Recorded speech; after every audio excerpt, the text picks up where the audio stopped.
यो साल खसी कुखुराको ठाउँमा बोका ढालो न मा। तेरो दाईले जे ल्याउँछ त्यही खाने। दाईलाई भन्नु न। आउँदै होला तेरो दाई, तै भन्।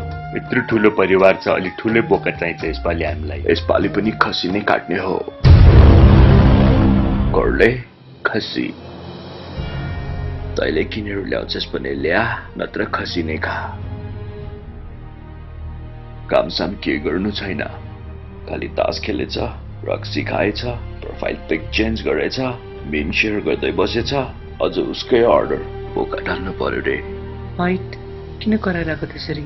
बाउ भनेको पनि तै हो, दाई भनेको पनि तै हो, ड्रग्स खाने भनेको छैन, भोकै त खान्छु भनिरहेछ त यसले। तपाईले पुलपुरारै बिग्रेको यो।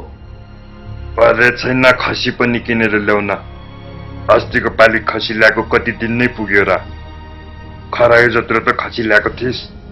होमाइललाई सही भन्नुभयो, पोर्सान खरायो जत्रै खसी थियो। खाएर सकाएको थिएन खसी त्यो बेला। यही त थियो अन्तकाली।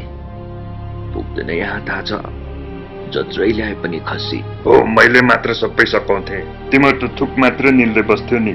मै त हो अन्तकाली। जाउँ हामी भित्र जाउँ। जागिर खाएर हेर त आफैले। खसी बोका किनेर देखा, महँगाई अनि बुझ्छस्।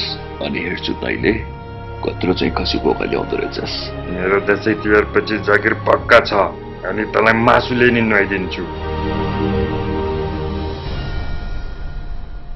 के भयो? के हैन, यो पालि मैले विचार गरेँ आफै, खसी बोका नल्याउँ, राङ्गो नै ढालौँ।